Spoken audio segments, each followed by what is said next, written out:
Alrighty, good morning, and I'm a random person on YouTube, but I do have a channel with a few subscribers, and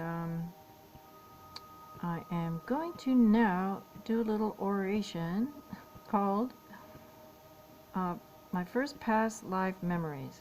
Why am I going to make the video is because I found myself telling this story to someone the other day, and I have had a really good feeling about recording some of these old stories on this channel because it has relieved me of thinking about these stories all the time. And then if anybody asked me this type of question, or if I was writing a book, this is probably the first story I would tell in relationship to past life recall.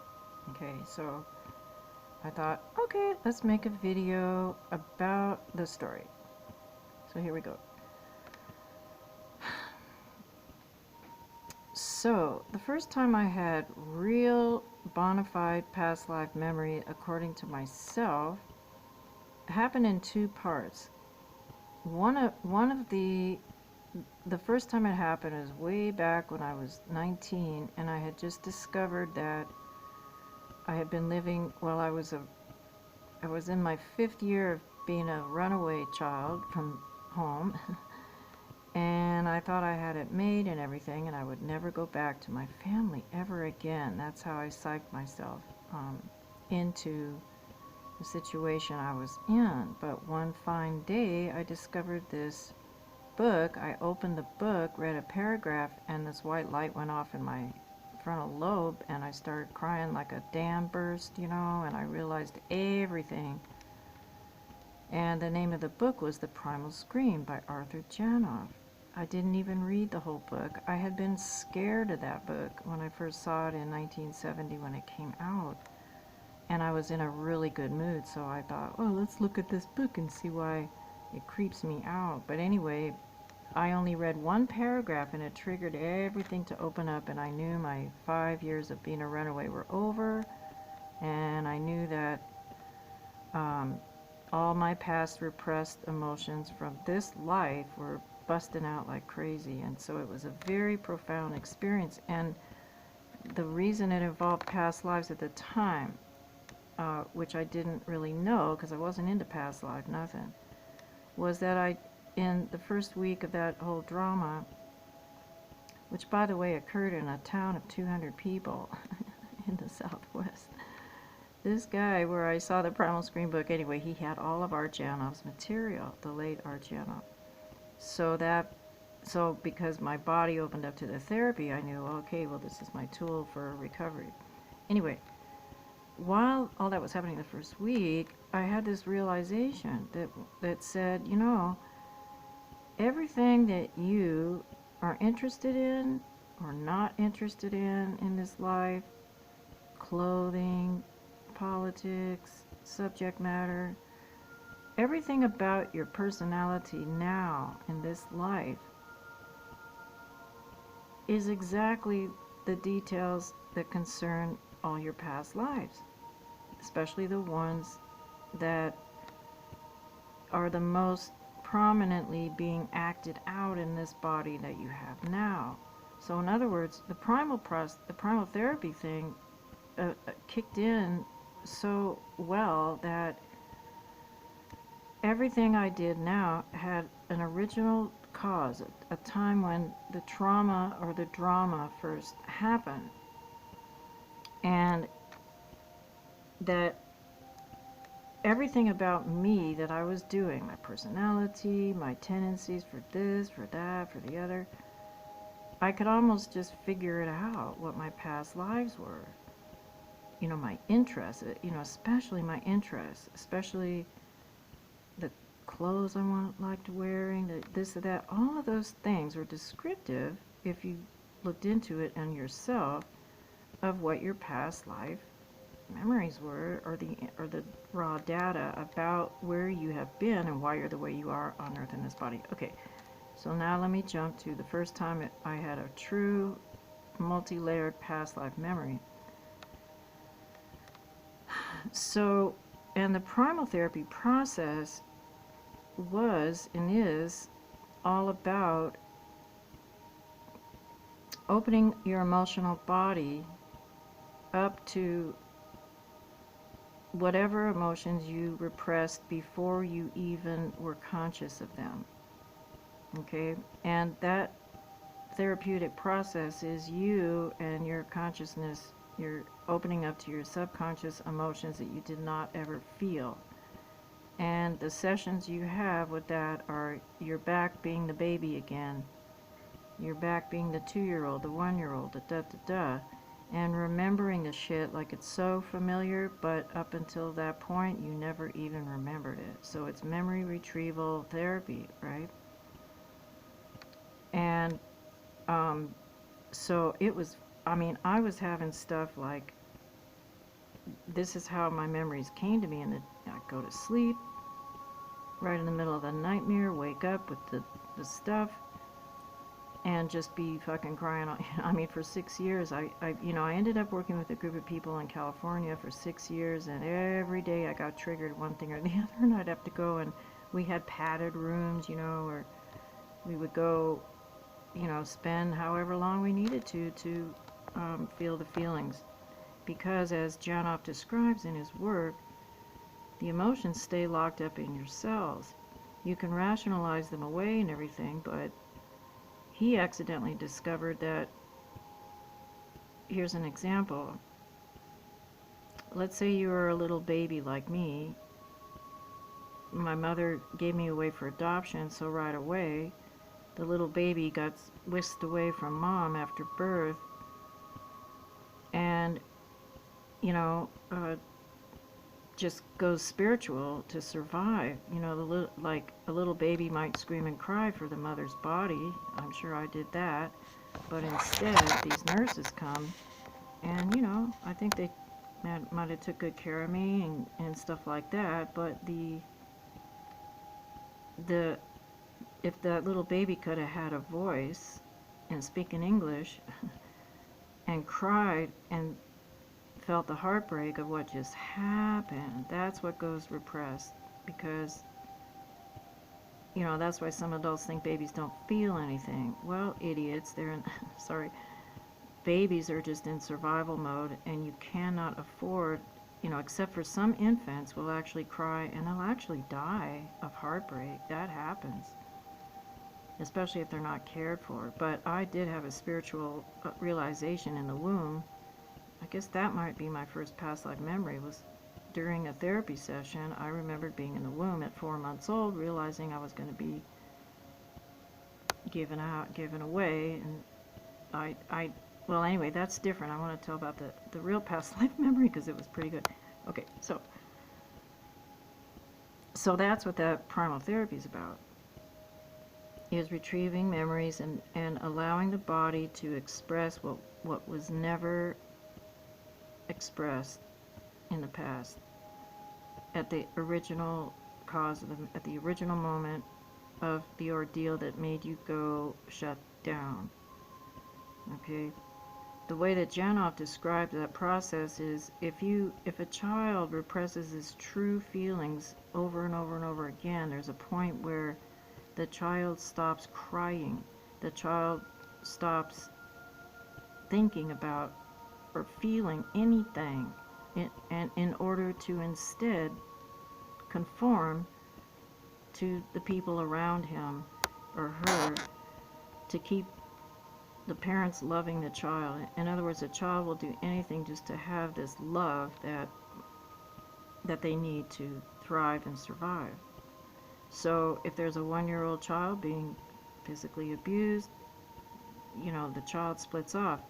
The way Janoff described it, instead of saying alters and all that, he describes in the books like your true feelings are your real self, and when you shut down emotionally, you develop an unreal self that grows up and does your life based upon having to conform to the world and the people around you, so you keep them, instead of screaming and crying like a lot of kids do,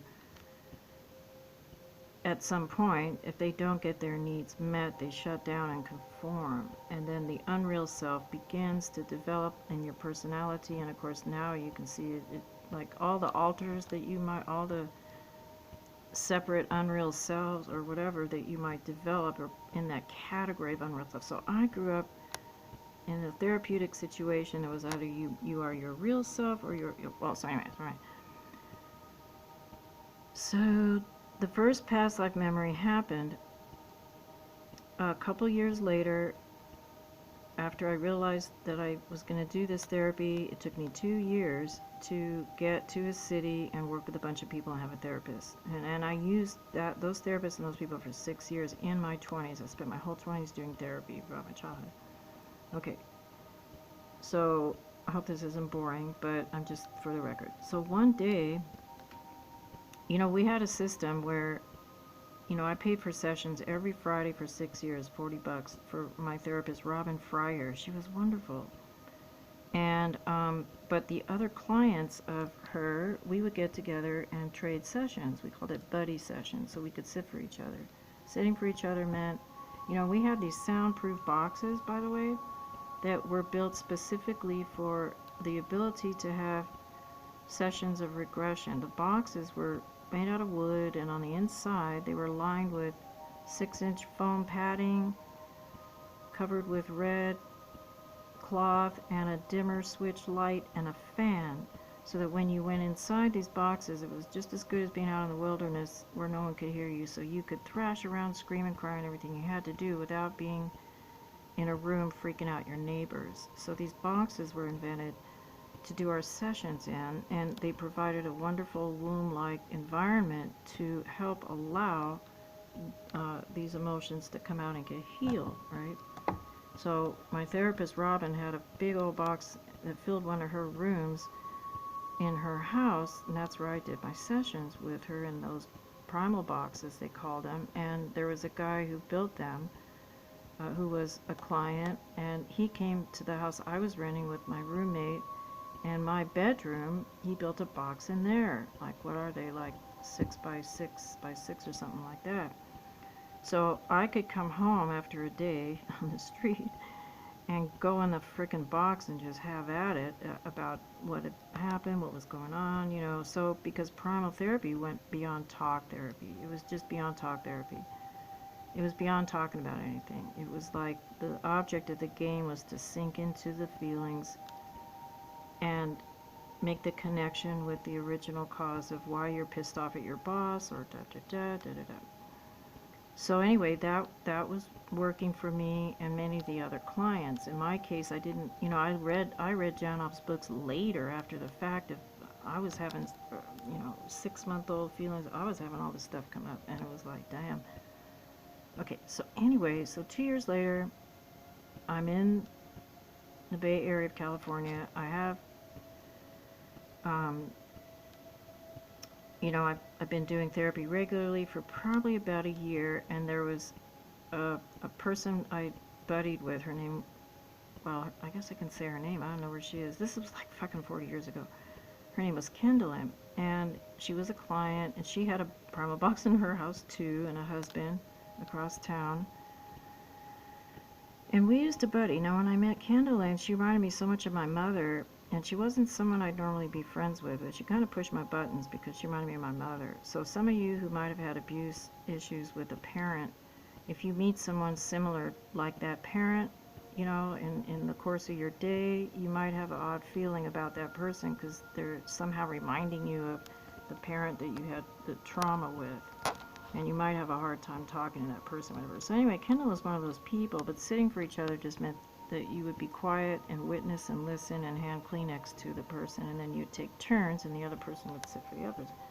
So one day, Kendallin was sitting for me in the box, and the rules were, if you had an emotion about the person sitting for you, you were free to just rant and rave to that person, because both of us knew that my hatred of her hairdo or this, you're a fucking, that if I did all that, I didn't really hate her, but I had the urge to tell her I did, because she reminded me so much of my mother, and I didn't necessarily know at the time. So that day was one of those days.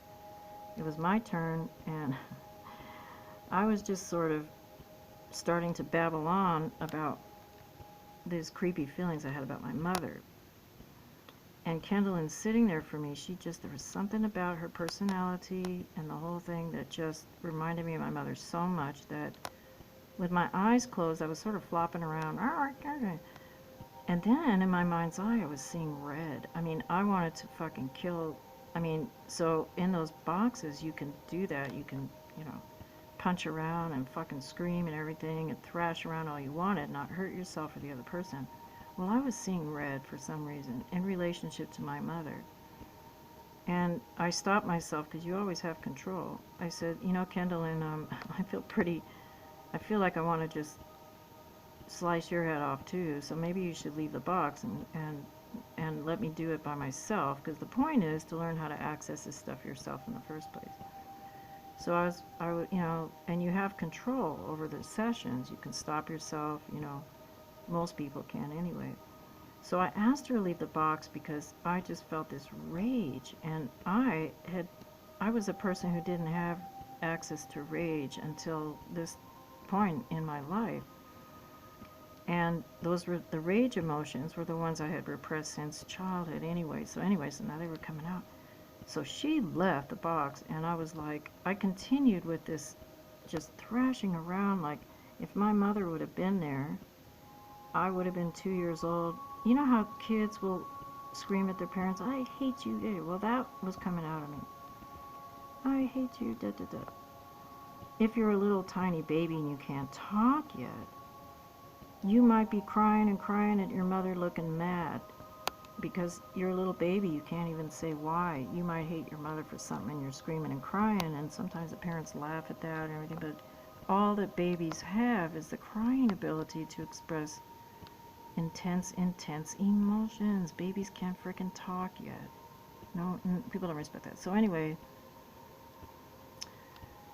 so I was raging in this session, and then, now you're in this dark room, right? So, and I had never really had, up to that point, let me see, I did have past memories concerning this life come up before in imagery that was in color in my mind's eye, like a vision-y thing, like boom, and you don't make it up. It just flashes in your mind's eye like a in color dream, like a movie film in your mind's eye, and you're wide awake and it happens and you're like, damn.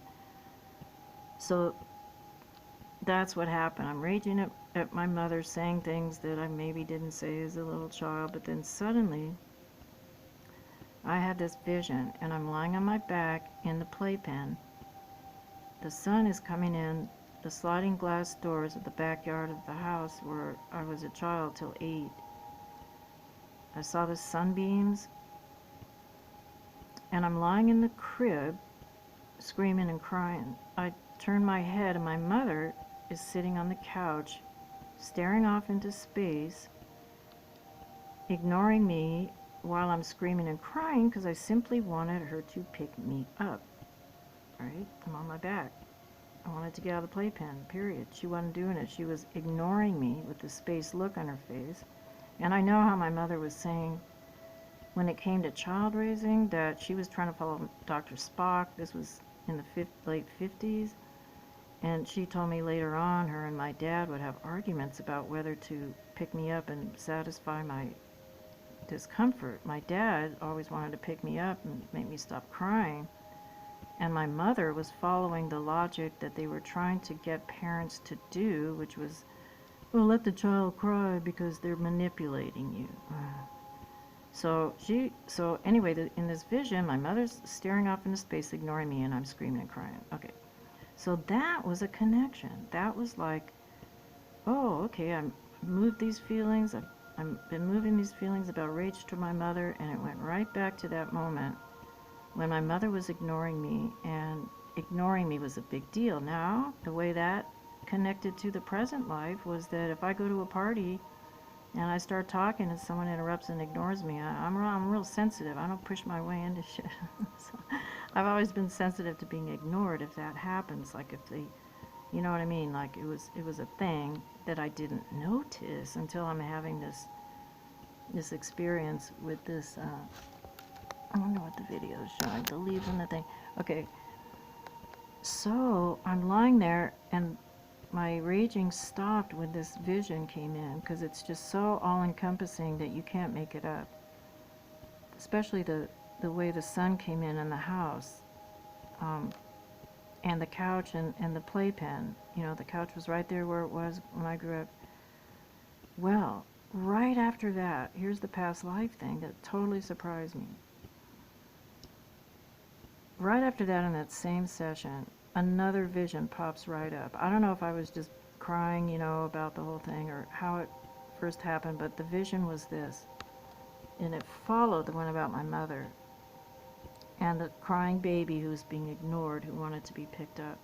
Right after that, here's the past life memory. Or so it seemed, whatever. I'm all choked up. Okay. Right after that, in living color, I'm seeing myself lying down on my back again, wearing all these clothes, these gypsy-ish clothes, like long skirts and scarf, kind of stuff I wear now, a lot, or used to. And I'm in a forest, and I look to my right, and there's a long trench that I'm in, and I'm on top of a layer of people already dead. There's a long trench of women,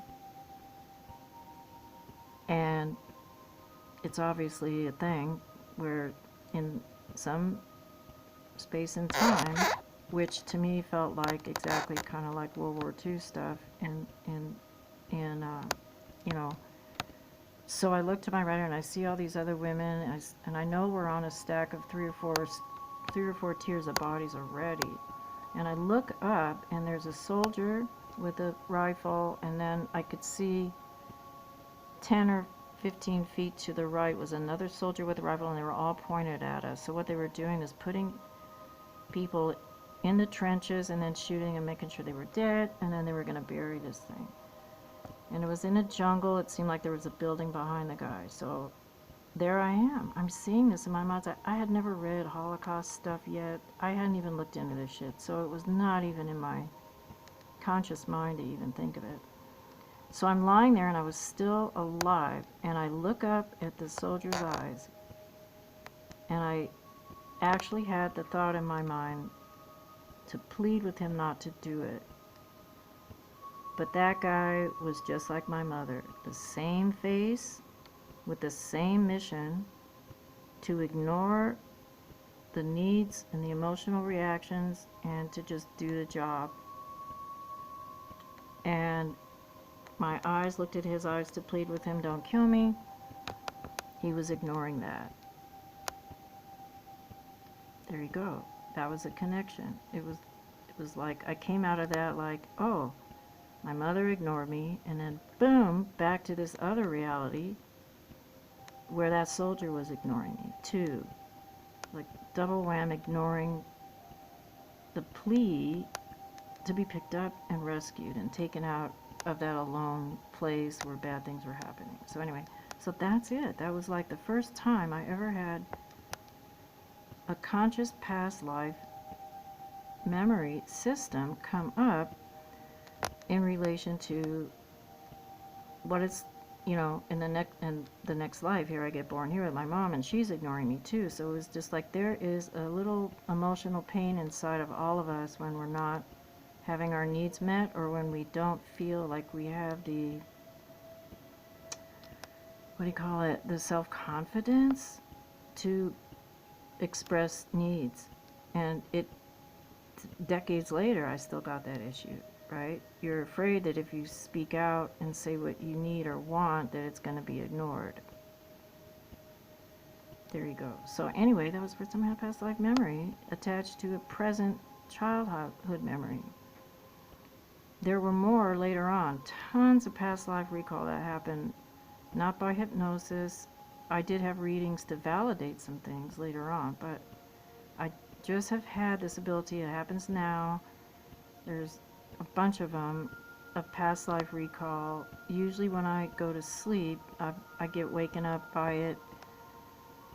you know, and mentally you can kind of figure it out, what your past life influence. It's sort of easy to figure it out. Just look at your daily life, you know. There's something parallel between your life now and other lives, which now we know could be on another planet. Enter this thing about the cloning thing. Oh, is it a clone? You know, almost doesn't matter. It almost doesn't matter if what happened, what I saw in that ditch was about me or a collective memory or this or that. The fact was that it happened. And it was about what's happening today with a lot of people who are in war zones where there's no sympathy, no mercy, no heart, no nothing. They just get shot. That's war on Earth. Isn't that a wonderful thing? That we come to this planet and these idiots are still doing wars and killing other human beings. It's just horrible. So anyway, so I just thought I'd share that. And now, if anybody wants to know about me, I've already recorded videos on this channel about my childhood, but I wanted to do this past life series thing. And I guess the last thing I could say is if somebody's sitting there, well, I wish I could remember my past lives, just sink into your repressed childhood emotions. And they may just take you back to other times when similar things were happening or whatever. Because this life represents everything else you've ever been through right now. Past, present, future, the same kind of thing. So, anyway, thanks for listening, and at least I finally did it. Okay.